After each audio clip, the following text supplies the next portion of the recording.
সন্তান এদেশে school college ইউনিভার্সিটিতে এই আল্লাহর কোরআন পড়ার কোনো সুব্যবস্থা করে নাই, কথা বলে ঠিক না ঠিক?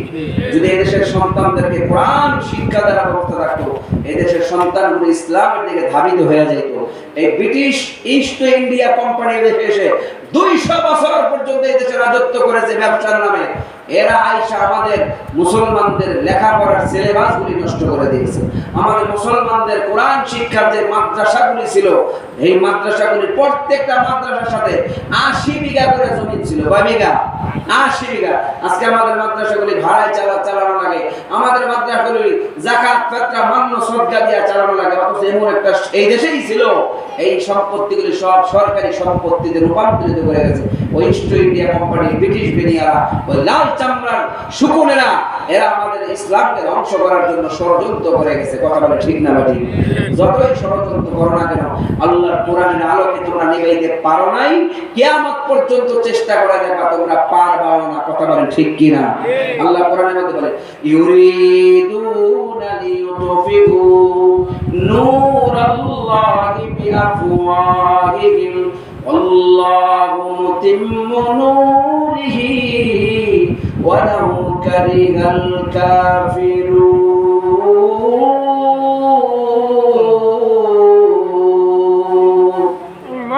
এই কালামে জিন্দা কুরআনে হাকিম হিকমতে উলায়া জালাস্তু কদিম জামিউল ইলমি ফিল কুরআনে হাকিম তাবাসুর আনহু ইফহামুর রিজালি। ও দুনিয়ার ইমানদার মুসলমান, আল্লাহর গোলাম, কোরআন থেকে মুসলমান দূরে সরে গেছে। এ কপাল পোড়া মুসলমান, কোরআন যত তোমার থেকে দূরে সরাবে, তুমি যত কোরআন থেকে দূরে সরাবে, তোমাদের কপাল তত পুড়ে ছাই হয়ে যাবে, কথা বলেন ঠিক কিনা? বীর মুসলমান ধরো আল কোরআন, বীর মুসলমান ধরো আল কোরআন, ফিরায়ে আনো সেই হারানো সম্মান। নারায়ে তাকবীর, আল্লাহু আকবার, লিল্লাহি তাকবীর। হে মুসলমান, কোরআন থেকে আমরা দূরে সরে গেছি, কথা বলে ঠিক কিনা? এই কোরআন আমার বুকের মধ্যে আঁকড়িয়ে ধরতে হবে। কোরআন থেকে আমরা দূরে সরার কারণে আর নবীর সুন্নতের আদর্শ থেকে দূরে সরে যাওয়ার কারণে আজকে আমরা অপমানিত, অপদস্থ। গোটা পৃথিবীতে মুসলমানের কোনো মূল্য নাই। পাখির মূল্য আছে, মুসলমানের মূল্য নাই, কথা ঠিক না ঠিক? আজকে দেখেন ফিলিস্তিনের মুসলমানদেরকে তারা পাখির মতো গুলি করে মারতেছে। মায়ানমারের মুসলমানদেরকে কয়েক বছর আগে কচু কাটা করে তারা মেরেছে। কয়েক বছর আগে আফগানিস্তানে ওই আমেরিকার নামক পৃথিবীর মানুষের দুশমন, প্রাণের দুশমন, মুসলমানদের শত্রু, সে আফগানিস্তানে হাজার হাজার টন বোম্বিং করে মুসলমানদেরকে নিস্তনাবুদ করার জন্য চেষ্টা করেছে, কথা বলে ঠিক না ঠিক? কিন্তু তারা সেই দেশে বোম্বিং করার 20 বছর 21 বছর যুদ্ধ করার পরেও সেই দেশ থেকে তারা কুকুরের ন্যায় লেজ গুলায় পালাইতে বাধ্য হয়েছে। কারণ সেই দেশের মুসলমানদের ঈমান হইল মজবুত ঈমান। আমাদের বাঙালি মুনাফিক মাগরা মুসলমান না, কথা ঠিক না ঠিক? বাংলাদেশের মুসলমান হলো মুনাফিক মাগরা মুসলমান, গরুর গোশত খাওয়ার মুসলমান। মেরে ভাই আর দোস্ত বুজুর্গ, আফগানিস্তানে 21 বছর পর্যন্ত যুদ্ধ করেছে, কিন্তু আফগান মুজাহিদদের সাথে পারে। কারণ কি? তারা কোরআনকে বুকের মধ্যে ধারণ করেছে, তারা মাদ্রাসার তালিবুল ইলমদেরকে কোরআন শিক্ষা দিয়েছে। আমরা বাংলাদেশের মুসলমান, আমরাও এই কিছু জীর্ণ শীর্ণ আলেম ওলামারা, টাকা নাই পয়সা নাই, বিভিন্ন জায়গার মধ্যে ছোট্ট ছোট্ট মাদ্রাসা কায়েম করছে। এমন একটা সময় আসবে এই মাদ্রাসার তালিবুল ইলমরা দেখবেন আফগান মুজাহিদদের মতো। এমন একটা সময় আসবে এদেশে ইসলামী হুকুমত কায়েম হবে, কথা বলে ঠিক না ঠিক? এদেশে খেলাফত প্রতিষ্ঠা হবে, এদেশের আকাশে বাতাসে কালিমার পতাকা উড্ডীন হবে ইনশাআল্লাহ।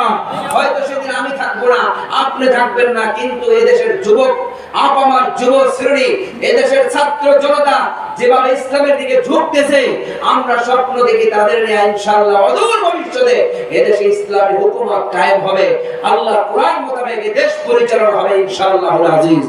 সেই লক্ষ্যেই আজকে ঢাকা শহরে প্রত্যেক গলিতে গলিতে ওই আমাদের স্বৈর শাসকের সন্তান, আমাদের শেখ হাসিনার সন্তান জয়, সে বলতো ব্যাঙ্গের ছাতার মতো ঢাকা শহরের গলিতে গলিতে মাদ্রাসা হচ্ছে। কথা বলেন নাউজুবিল্লাহ বলেন। ব্যঙ্গের ছাতার সাথে অবজ্ঞা করে কথা। আরে কোরআন শরীফের মাদ্রাসা প্রতিষ্ঠা নবীর ঘরকে ব্যঙ্গের ছাতার সাথে তোমরা উপমা দিয়েছো। তোমাদেরকে আল্লাহ রাব্বুল আলামিন এই দেশ থেকে মাইনাস করে দিয়েছে। কথা বলেন ঠিক না ভাই? এদেশের আলেম ওলামাদের প্রতি জুলুম করেছো, নির্যাতন করেছো, আলেমদেরকে ফাঁসির কাস্টে ঝুলাইছো, বেগুনা মাসুম আলেমদেরকে জেলখানায় বন্দী করে বছরের পর কারাবন্দরে রেখেছো। তোমাদের জালিম স্বৈরাচারের বিচার আল্লাহ করেছে। কথা বলেন ঠিক কিনা?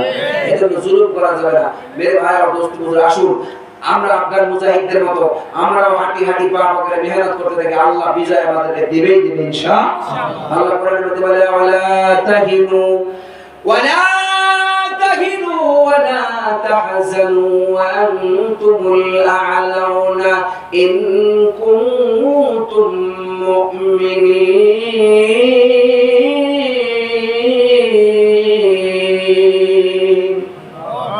আল্লাহ রাব্বুল আলামিন কোরআন শরীফের মধ্যে জানিয়েছেন, হে ঈমানওয়ালারা, হে মুমিন বান্দারা, ভয় পাইও না, টেনশন করিও না।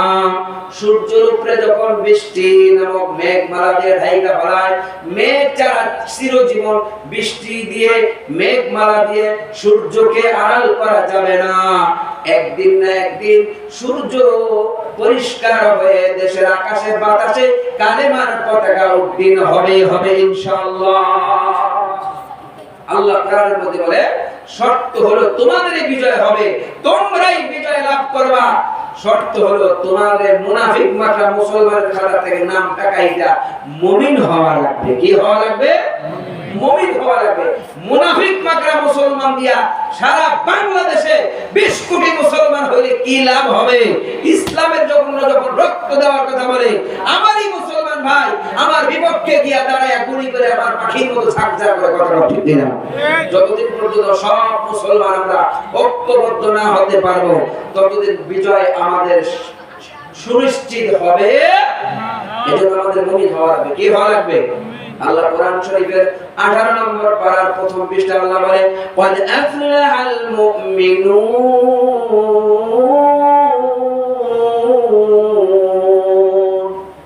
যারা মুমিন হবে তারা সফল হয়ে গেছে। সুবহানাল্লাহ। যারা মুমিন হবে তারা সফল হয়ে গেছে। আমার সমাজের মধ্যে মনে করেন একজন মানুষ দরিদ্র ছিল, দিন আনে দিন খায়, অর্থনৈতিক অবস্থা ভালো না, হঠাৎ করে আল্লাহ যদি তার ভাগ্য ঘুরায় দেয়, 5 তলা বিল্ডিং এর মালিক হয়ে যায়, 7 তলা বাড়ির মালিক হয়ে যায়, লোকটা তো সফল হয়ে গেছে। তার মানে আমাদের নজরে সফল হলে দুনিয়ার সফলতা। কথা বলে ঠিক না? একটা মানুষ খুব কষ্ট ক্লাস করে সন্তানকে লেখাপড়া করাইয়া সরকারি একটা চাকরির মধ্যে তাকে পৌঁছায় দিয়েছে, মানুষ বলে লোকটা সফল কাম হয়ে গেছে। একজন মানুষ বিচারের মধ্যে বসে সূক্ষ্ম উদাহরণ দিয়া বিচারের মধ্যে সুন্দর করে মীমাংসা করে দেয়। দর্জি যেমন কাপড় সিলাই একবার বুঝা যায় না সিলাইছে, এরকম বিচারের কার্যের মধ্যে যখন কথা মিলাইয়া কুচি দিয়া কিচ্ছা করে বিভিন্ন সিউলি গাইয়া যখন মিলাইয়া দেখো লোকটা সফল বুদ্ধিমান। কথা বলে ঠিক না? ঠিক। আল্লাহ বলে না, তোমরা সফল বললেই সফল না, আমি আল্লাহ যাকে সফল বলবো সেই হইল সফল। আল্লাহ রাব্বুল আলামিন বলে ফামান যুহজিহা আনিন নার ওয়া উদখিলাল জান্নাতা ফাকাদ ফাজ ওয়া মাল হায়াতুদ দুনিয়া ইল্লা মাতাউল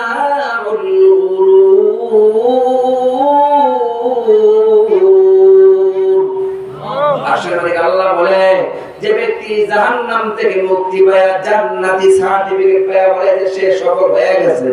এ মায়ের নবীর উম্মত, দুনিয়ার ধোঁকার মধ্যে না পড়িয়া, দুনিয়ার জিন্দেগির পিছনে না দৌড়াইয়া চিরস্থায়ী জীবন আখিরাতের জীবনের জন্য যদি তুমি কিছু করে যেতে পারো হে মুমিন, তুমি হইলা সফল আর বুদ্ধিমান। বিশ্বনবী রাহমাতুল লিল আলামিন বলে আল কাইসু মান দানা নাফসাহু ওয়া আমিলা লিমা বাদাল মাউত। প্রকৃত বুদ্ধিমান ওই ব্যক্তি যে নিজের নফসকে কন্ট্রোল করে এবং পরকালের জিন্দেগির জন্য কিছু মাল সামানা জোগাড় করে, সেই হইল আসল সফল। আল্লাহ রাব্বুল আলামিন বলে যারা মুমিন তারা সফল হইয়া বয়া রইছে। সুবহানাল্লাহ। আমরা দুনিয়ায় কষ্ট করতে করতে 10 তলার মালিক হয়ে সফল হইছে, আর আল্লাহকে যারা মুমিন হইব তারা সফল হইয়া হইছে, কামিয়াব হইব। সুবহানাল্লাহ। আল্লাহ কোরআন শরীফে সূরা মুমিনের 6 গুণে গুণান